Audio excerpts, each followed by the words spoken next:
सत श्री अकाल। न्यूज़ 18 पंजाब हरियाणा हिमाचल देख रहे सारे दर्शकों का स्वागत है। मैं हाँ विजयपाल सिंह बराड़।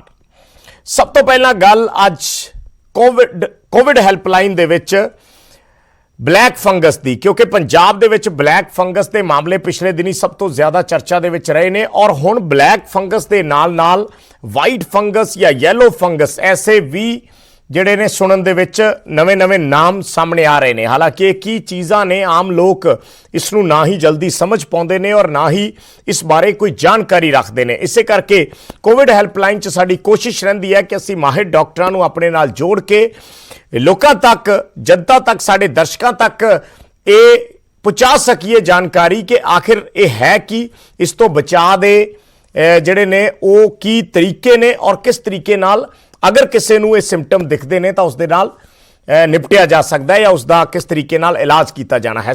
अज डॉक्टर क्षितिज चराया जुड़े ने, ENT स्पैशलिस्ट ने। डॉक्टर साहब बहुत बहुत स्वागत है न्यूज़ 18 पंजाब हरियाणा हिमाचल में। Thank you ji.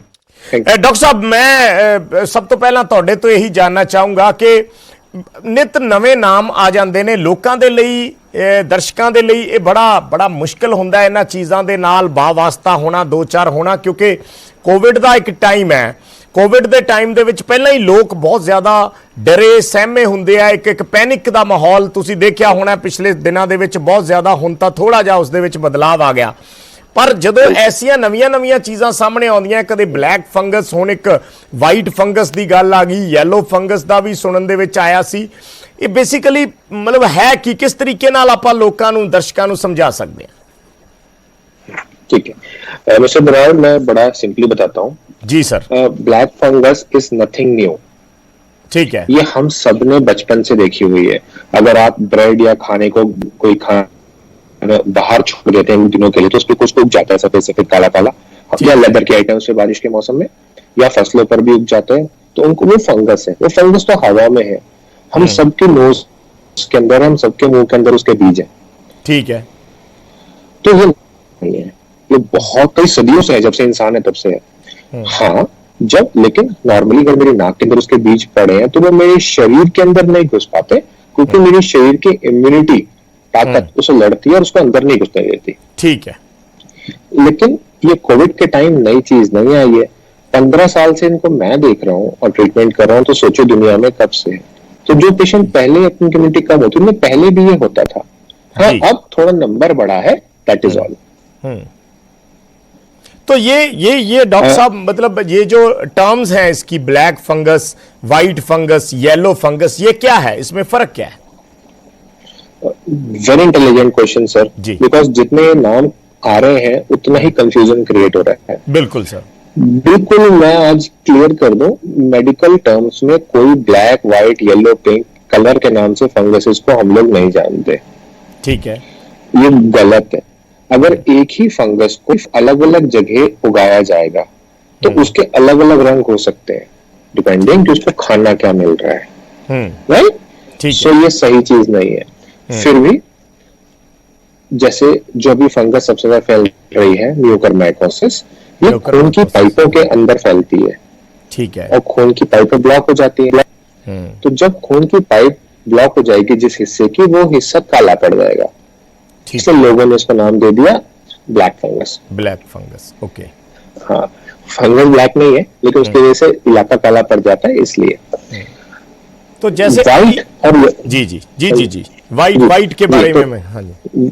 White fungus is just एक सादी फंगस है, एस्परजिलस, जो कि दुनिया में भरी हुई है। और उसके पेशेंट्स मतलब मेरे कॉलेज PGI में डेली बहुत सारे आते थे, मैं अपनी प्रैक्टिस में बहुत सारे देखता हूँ, तो it is nothing new.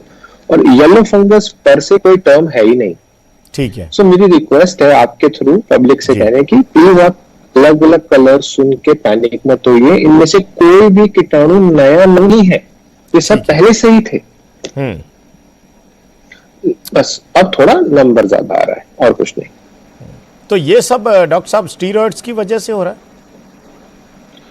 Sir, ये सबसे मुश्किल सवाल है जिसका जवाब देने से मैं कतराता हूँ। सो मेडिकल फील्ड में और दुनिया में for that matter, it is very difficult कि हम बोले ये था, इससे ये हो गया। ऐसा बहुत कम होता है। ज्यादातर 4-5 चीजें मिलके एक चीज बनाती हैं। तो जैसा आपने बोला, बॉडी में किसी वजह से अगर शुगर लेवल्स बहुत ज्यादा रेस्ड है, अनकंट्रोल डायबिटिक, उसके अंदर इम्यूनिटी कम हो जाती है हमारी फंगस वगैरह से लड़ने की। जिसके पेशेंट पहले होते थे किडनी फेलियर, उनकी इम्यूनिटी कम हो जाती है। पेशेंट को HIV एड्स है, उनमें इनडिस्क्रिमिनेट यूजेस ऑफ स्टेरॉइड्स, आपका पॉइंट, अगर बहुत ज्यादा और ढंग से नहीं यूज हुए। ठीक है। और एक सबसे इंपॉर्टेंट पॉइंट ये है कि फंगस जो है, ब्लैक फंगस, उसका खाना होता है आयरन। उसका फूड है वो। आयरन हमारे शरीर में कहाँ है? खून की पाइप के अंदर, क्योंकि उसके अंदर खून बह रहा है, खून में आयरन होता है। ठीक है। अब जैसे आप और मैं कार में जाते हैं ना, तो आयरन एक कंपाउंड होता है फेरेटिन, उसके ऊपर लटक के घूमता रहता है पूरी बॉडी में, समझिए सिंपल तरीके से। कोविड में फेरेटिन का अमाउंट कल 1000 गुना बढ़ जाता है।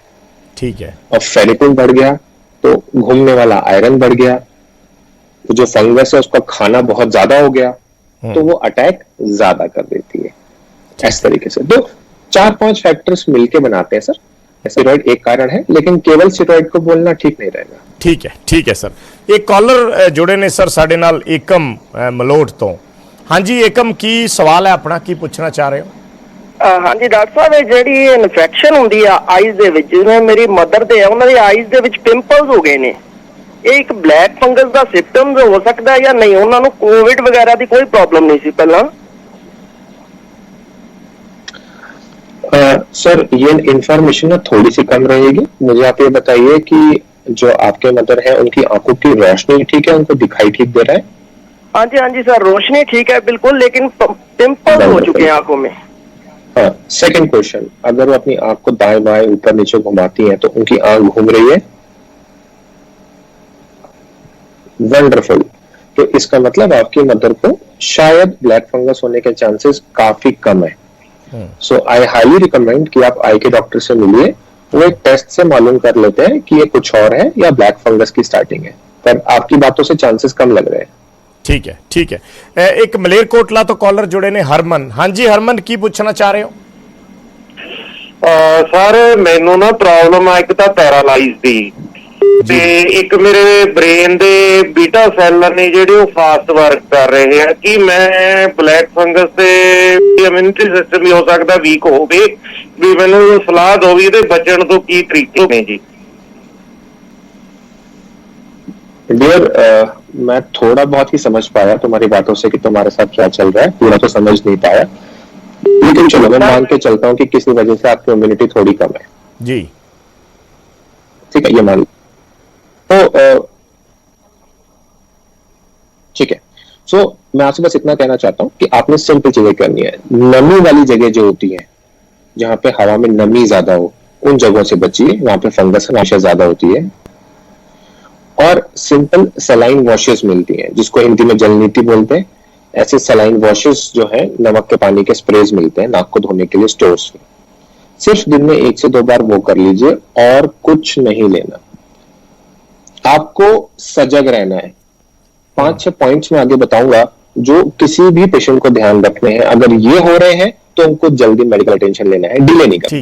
ये सबसे इंपॉर्टेंट आपके। एक कॉलर और ले लेते हैं सर। एक होर कॉलर साडे नाल जुड़े ने। हाँ जी, कित्थों बोल रहे हो और की सवाल की अपना? हेलो। हाँ जी, अपना सवाल दसो जी। सर मैं कोविड पॉजिटिव रहा जी। ठीक है। मैं जसपाल सिंह बोल रहा हूँ खरड़ तो। हाँ जी डॉक्टर साहब, मैं कोरोना पॉजिटिव रहा हूँ। मेरी चेस्ट ਦੇ ਵਿੱਚ पेन रहती है और मैंने ना मेरा सांस फूलता डॉक्टर साहब। और मैं शुगर डायबिटिक पेशेंट नहीं, मेरी शुगर बड़ी हाई रहती है। रिपोर्ट ਤੁਹਾਡੀ ਨੈਗੇਟਿਵ ਆ ਚੁੱਕੀ ਹੈ? ਕਦੋਂ ਪੋਜ਼ਿਟਿਵ ਹੋਏ ਸੀ? पॉजिटिव सर मैं होया सीगा जी 28 तरीक ਨੂੰ। 28 अप्रैल ਨੂੰ, 28 ਮਈ ਨੂੰ। 28 ਮਈ ਨੂੰ ਹੋਇਆ ਸੀ ਜੀ। ਅੱਜ ਤਾਂ ਹਲੇ 2 ਦਿਨ ਹੀ ਹੋਏ ਆ। 29 ਅੱਜ ਕਿੰਨੀ 30 ਤਰੀਕ ਹੈ? 28 ਸਰ 28 ਅਪ੍ਰੈਲ ਨੂੰ ਹੋਇਆ ਸੀ। ਅਪ੍ਰੈਲ ਨੂੰ, ਉਹੀ ਪੁੱਛਣਾ ਚਾਹ ਰਹੇ ਸੀ ਨਾ ਜੀ। ਹਾਂਜੀ। ਸੋ ਡਾਕਟਰ ਸਾਹਿਬ ਬੇਸਿਕਲੀ 28 ਅਪ੍ਰੈਲ ਨੂੰ ਇਹ ਪੋਜ਼ਿਟਿਵ ਹੋਏ ਨੇ। ਸੋ ਹੁਣ ਵੀ ਕਹਿ ਰਹੇ ਆ ਕਿ ਚੈਸਟ 'ਚ ਪੇਨ ਹੁੰਦੀ ਹੈ, ਡਾਇਬੀਟਿਕ ਪੇਸ਼ੈਂਟ ਨੇ। सर अगर आप अभी पॉजिटिव हुए हैं, आपको चेस्ट में डिस्कम्फर्ट है, सांस लेने में तकलीफ हो रही है और आप डायबिटिक भी हैं जैसे मुझे मिस्टर बराड़ ने बताया, तो फिर आपके लिए बहुत जरूरी है आप किसी अच्छे एमडी मेडिसिन या कोरोना स्पेशलिस्ट के अंदर ट्रीटमेंट लें। आपकी शुगर मॉनिटर करनी इस टाइम बहुत जरूरी है। आपका चेस्ट के अंदर शायद सीटी स्कैन करवाएं वो देखने के लिए अगर आपके साथ ज्यादा फूल रही है तो कुछ मेडिसिन आपको लेनी पड़ेंगी। जी जी उम्मीद करता हूँ आप किसी डॉक्टर को दिखा रहे होंगे एमडी मेडिसिन को। एक होर कॉलर जुड़े ने। हाँ जी, कित्थों बोल रहे हो और की सवाल है जी अपना? मैं सर तांडावड़ से हो रहा जी। हाँ जी सर पता चला बिना 2 इंजेक्शन लागे उन्होंने खतरा होगा। ये डॉक्टर साहब दिस इज $1 मिलियन क्वेश्चन कि वो कह रहे हैं कि दोनों वैक्सीन ले ली है तो अब खतरा बिल्कुल नहीं है क्या?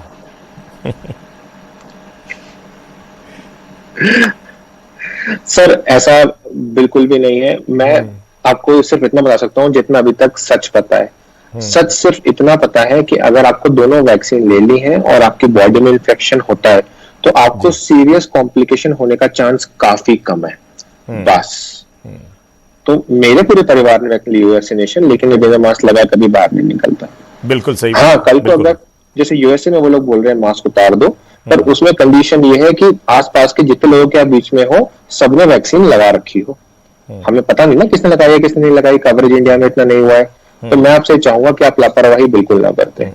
डॉक्टर साहब, मैं ये कॉल्स तो आती रहेंगी, ऐसे बहुत सी क्वेरीज होती हैं लोगों की, लेकिन स्पेशली क्योंकि आप हमारे साथ जुड़े हैं तो मेरी कोशिश ये है कि ये फंगस के बारे में हम जितनी क्लैरिटी ले सकें। अभी आपने जो बोला कि 4-5 पॉइंट्स आप बताएंगे कि क्या आपको प्रिकॉशंस लेने हैं और क्या चीज़ें अगर हमें नजर आए तो हमें डायरेक्ट तुरंत डॉक्टर को अप्रोच करना चाहिए ये फंगस की इन्फेक्शन को लेकर। This is the most important question Brar ji. तो सर। अब इसमें मैंने हाई रिस्क पेशेंट्स तो पहले बता दिए थे, किसी के साथ भी हो सकता है, लेकिन high risk patient, uncontrolled diabetes, post corona, kidney patients, AIDS के पेशेंट्स और किसी वजह से जिनकी इम्यूनिटी डाउन है, ठीक है, लॉन्ग टर्म हाई स्टेरॉइड्स किसी भी वजह से जिनको चल रहे हो। ठीक है। अब सिम्टम्स क्या होते हैं स्टार्टिंग में? सो क्योंकि फंगस हवा में है, वो एंट्री हमारी बॉडी में नोज से करती है, तो नोज के मास्क के पास पहुंच के वो वहां से खून की पाइपों के अंदर घुसती है। सो स्टार्टिंग फीचर्स क्या हो सकते हैं? नोज में ड्राइनेस, जिसको कि हम सब लोग बहुत लाइटली लेते हैं, नाक में खुश्की तो किसी को भी होती रहती है, हल्की सी नाक में इरिटेशन। सेकेंड थिंग इज नाक से एक नस निकलती है जो कि चेहरे के इस हिस्से को, गाल के इस हिस्से को, आंख के नीचे इनको सप्लाई करती है। सो अगर आपको चेहरे में यहाँ पर आगे सुनपना फील होने लग जाए, टच करने पे कम फील हो रहा है, दोनों साइड को कंपेयर करके आप देखेंगे, सो आपका शक बढ़ना चाहिए। थर्ड, अगर आपको अपनी आई में लग रहा है कि अचानक से रोशनी कम हो रही है, या आंख रेड हो रही है, या आंख का हिलना कम हो रहा है।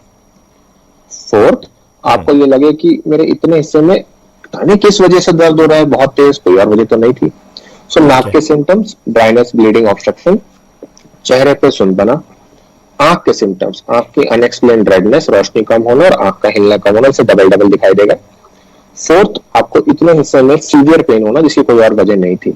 ये पॉइंट्स हैं कि आपको फटाफट एक एटलीस्ट स्टार्टिंग में एक ENT से मिलना चाहिए कि आपकी नाक को चेक करें और देखें कि कुछ अंदर चल तो नहीं रहा। ठीक है।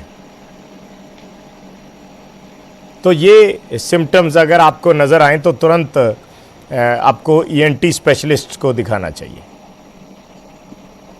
जी सर, बिल्कुल जी। Time saves 9।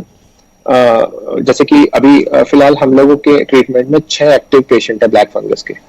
ठीक है। सो एक पॉइंट अगर आप दे मैं बोलना चाहूंगा यहाँ पे वेरी इंपॉर्टेंट। तो उन पेशेंट्स पूछते हैं आके कि डॉक्टर साहब हमारे जो रिश्तेदार पूछते हैं कि पेशेंट बचेंगे या नहीं बचेंगे। इसमें बहुत इंपॉर्टेंट है कि बीमारी कितनी आगे बढ़ चुकी है। अगर बीमारी नोज या साइनस तक सीमित है तो डॉक्टर्स के लिए उसको ट्रीटमेंट करना और रोकना आसान है। ठीक है। आई में बढ़ गई तो थोड़ा और मुश्किल, ब्रेन में पहुंच गई तो रिजल्ट्स और खतरा। तो इसमें इंतजार मत कीजिए, चेक कराइए। तो डॉक्टर साहब ये नोज में जैसे आए सिम्टम, तो नोज से ब्रेन तक पहुंचने में कितना टाइम लगता है अमूमन? Sir it can happen with in days. Okay. हाँ, मतलब हर पेशेंट में अलग अलग रास्ता पकड़ती है। 24 घंटे में भी हो सकती है, पॉसिबिलिटी है। लेकिन यस सर, जैसा आपने बोला मुझसे, it can happen with in days. Patient बोलेंगे 2 दिन पहले बस नाक पे कुछ हुआ था, अचानक से रोशनी चली गई, अचानक से पैरालिसिस हो गया। सो इसलिए हमें 5, 7, 8 दिन तक इंतजार नहीं करना कि चलो देख लेते हैं, ऐसे नहीं करना, specially in the high risk patients, जैसा आपको बताया मैंने। ठीक है, ठीक है। एक कॉलर होर जुड़े ने सर, हरप्रीत जी। हरप्रीत की पूछना चाह रहे हो, सवाल की अपना? सर मेरे मदर की ना आईसाइट भी थोड़ी वीक है, उनको शुगर की प्रॉब्लम है, अभी उनके ना सीबीसी सेल कम हो गए थे। क्या उनको क्या प्रिकॉशन लेनी चाहिए?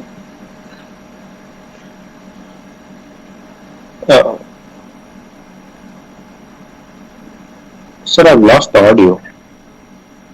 सर ये पूछ सर, रहे हैं इनकी मदर को वो डायबिटिक हैं और उनकी जी। आई साइट थोड़ी वीक है, तो वो जी। इसलिए पूछना चाह रहे हैं कि क्या कोई प्रिकॉशंस कैसे लेने चाहिए।